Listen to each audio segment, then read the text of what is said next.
Good morning, good afternoon, good evening to each and everyone, especially those at the other side of the world. There is no time and space between us. There is only this present moment, and we are one. Today on Diary Entry number 1251, August 22, 1937. This morning, Saint Barbara, Virgin, visited me and recommended that I offer Holy Communion for 9 days on behalf of my country and thus appease God's anger. This virgin was wearing a crown made of stars and was holding a sword in her hand. The brilliance of the crown was the same as that of the sword.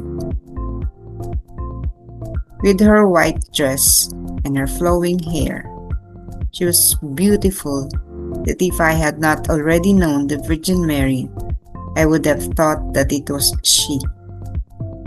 Now I understand that each virgin has a special beauty all her own. A distinct beauty radiates from each of them. Agosto 22, kanina umaga pinisita ako ni Santa Barbara, Birhen, at inirekomenda na mag-alay ako ng banal na komunyon sa loob ng siyam na araw sa ngalan ng aking bansa at sa gayon ay huminahon ng galit ng Diyos. Ang birheng ito ay nakasuot ng koronang gawa sa mga bituin at may hawak na espada sa kanyang kamay. Ang kinang ng korona ay kapareho ng sa espada.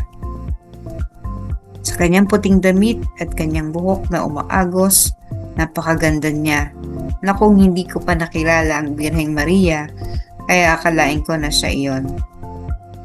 Ngayon ay intindihan ko na ang bawat birhen ay may natatanging kagandahan sa lahat ng kanya. Isang natatanging kagandahan ang nagmumula sa bawat isa sa kanila. Okay, so who is Saint Barbara? Saint Barbara was a saint way back then, no? Lumang-luma. Para siyang si Goldilocks. Yung story ni Goldilocks na siya ay kinulong sa tower ng kanyang ama to protect her from the world. Bakit siya nandun? No? Medyo mahigpit. Tapos pinagkasundo siya sa tao naman na hindi niya gusto.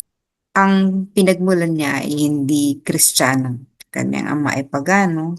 Pero siya, dahil nakakulong nga siya doon sa tower, nakikita niya yung kalawakan. Nakikita niya yung mga fields, yung bundok, mga hills, mga burol. At hanggang sa lumaki siya doon. Pero hindi masyadong clear doon sa kwento na nabasa ko kung paano siya naging familiar doon sa Christianism. Kasi nga, nakakulong siya doon eh. So, paano siya naging familiar, paano siya kumuha ng teaching. So, maybe hindi pa ganun kalalim pa yung akin naging research kasi kagabi ko lang siya tiningnan. But, she was indeed a virgin, katulad ng sinabi ni Faustina. Ito si Saint Barbara. Familiar syempre yung mga pangalan kasi pangalan yan, maraming may mga ganyang pangalan. No? At kinuha yan sa pangalan ng mga santo. So dito siya may hawak siyang sword dito, tapos ito yung kaniyang corona na sinasabi ni Faustina na made of stars. Pero dito hindi naman stars. And this is the tower where she was kept for a long time. There was a time na pinakawalan siya. Nung wala yung tatay niya, pinagpagawa siya ng isang liguan. Tapos yung liguan, instead of having 2 windows, pinadagdagan pa niya ng isa to represent the Trinity. And sabi, doon daw sa mga naliligo doon, who were, no? taking a bath there, nagkaroon ng kagalingan yung mga may sakit na nagtutungo doon. But anyway, she was killed.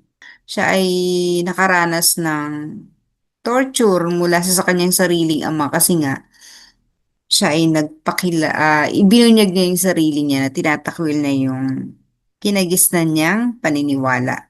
And she was into the Christian faith already. So, hindi yun natanggap ng kanyang ama. Tapos, dalawa yun na nagpaparusa sa kanya physically, no? Talagang pinahirapan talaga siya. And that was Saint Barbara. Ngayon, ang sinasabi dito ni Faustina, etong mga birhen daw ay may sarili, may kakanyahan, no, ng ganda na wala doon sa iba na nakikita niya na kung hindi nga raw niya nakilala na ang mahal na birhen, mapapagkamalan niya na ito ang mahal na birhen. This was Saint Barbara. May hawak siyang, may hawak siyang sword, no? Ang nakapukaw pala ay itong I would have thought that it was she. Now I understand that each virgin has a special beauty all her own. And remember that Faustina was also a virgin. No, kaya may sarili ring kagandahan si Faustina. Hindi ganun ka-developed yung teknolohiya in terms of images and photography, no? Pero from what we see sa mga nag-circulate sa internet, yung mukha ni Faustina, especially when she was not yet anan, yun yung makikita mo talaga yung itsura niya, no? So, she was presented as a jolly person, no? Maganda yung itsura. Except that nung nagkaroon siya ng ng veil, yung kanyang features ng kanyang mukha medyo malapad, no? But she was still beautiful, no? Makikita mo na talagang iba yung no, iba yung itsura ng yung kanyang physical beauty of Faustina. So, and also with regards to other virgin saints, makikita mo rin magaganda, no, yung kanilang mga itsura. But more than the physical aspect or the physical aspect of the beauty of these saints, syempre yung saan ba nagmumula yung kinang? Kasi merong may radiance yung mga yan. At yung radiance na yun ay nagmumula within.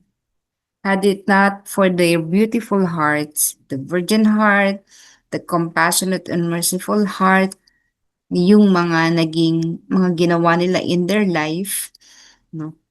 Hindi mag-exude yung beauty na yan. Hindi mo makikita yung kagandahan ng kanilang kaluluwa na nagmamanifest physically. No, maganda kasi yung loob, kaya lumalabas yun, makikita mo doon sa kanilang pagkatao mismo, yung kanilang kagandahan.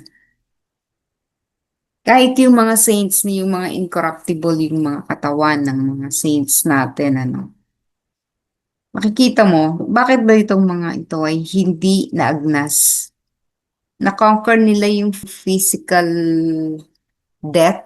Ibig sabihin, yung mga katawan nila, crystalline body, yung hindi talaga ito naagnas, na-preserve, no, despite the the time or the period na matagal na silang namatay, no? Pero andyan pa rin. Kitang-kita pa rin yung kanilang kagandahan. Hindi na sila ganong kaganda katulad ng buhay kasi nga patay na, no?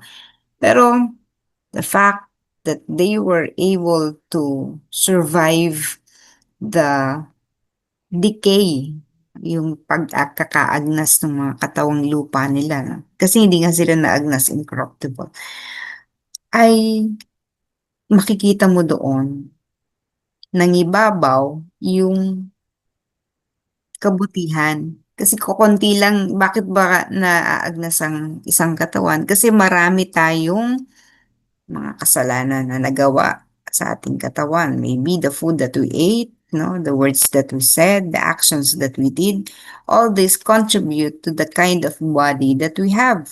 Na kung ano yung nakikita ng tao sa atin. Sabi nga, what you eat is what you are, no? But more than that, yung mismong nakapagpapaganda, yung tinatawag nilang aura, no? Yung nakapagpapaganda doon sa itsura ng isang tao ay yung kabutihan ng kalooban. At ang kabutihan ng kalooban, nakikita mo dyan yung, di ba kung pala simangot ka, edi syempre lagi kang galit, no? Kaya yung mukha mo, nag-ano siya, nakikita yung mga lines, no? Yung kunot noo, no? Lagi kasi simangot. So makikita mo doon yung kung anong klase. Eh syempre pag galit ka, di nagkakasala ka kasi galit ka eh. Lagi kang beast mode. Now, if you're a happy person, kahit anong dumating sa buhay mo, yung mga resilient na tinatawag, no? Ito may mga kakilala ko, particularly, no, yung mga kakilala ko mga Bisaya, alam niyo, no, kahit na ang hirap-hirap ng buhay, grabeng ano ba, yung magbiruan. Biruan in the sense na ang saya-saya lang, no? No, nakukuha nila yung ganong mga moments sa kanilang buhay na wala lang kahit na nahihirapan. So, happy people are also exuding so much good light, no? Kasi nga masaya eh. Hindi nila inaalintana yung hirap na nararanasan, mas nakapangingibabaw yung saya. And also, successful people na talagang yung mga ma-PR, no? Masayahin, ma-PR, no? Etong mga to, makikita mo rin na pag pag lumapit yan sa mga tao, mapapansin mo, bakit wala naman sila pang ano, no? Hindi, walang kahirap-hirap mag-close ng mga deals because they have already mastered the art of negotiating. Yung makikita mo sa kanila, hindi lang maayos yung pananalita, maayos yung kilos, no? Naaral din nila yon. Kaya, hindi yan simpleng naaral dahil lang to close mga business deals, no? But, mahirap din yun. And if you really would like to succeed, ganun din ang gagawin mo, aralin mo yan. Spiritually, it has to be the same. If you want to be able to spread the divine mercy devotion and message effectively, kailangan mo ring aralin kung paano mag-control ng emosyon, no? Kung paano napapalagpas mo yung mga bagay, hindi ka nagpapapatol sa mga maliliit na bagay. Kasi kapag madali ka mainis, di syempre, nakaka, hindi ka rin nakakaapekto ng mga tao. Such that when you enter a room, ay, eto na naman yung ganyan, ang sungit-sungit. Yun na yung tingin sa'yo, masungit, ganun. Hindi maganda, 'di ba? Kung ang tingin sa'yo ay masungit. And kapag nagsalita ka, hindi rin sila makikinig. But when you are a happy person, if your words are really encouraging and inspiring, you would be able to convert many souls. So, hindi na lang ito dun sa nagpapakabihasa sa mga business people na nagpapakabihasa sa personality development.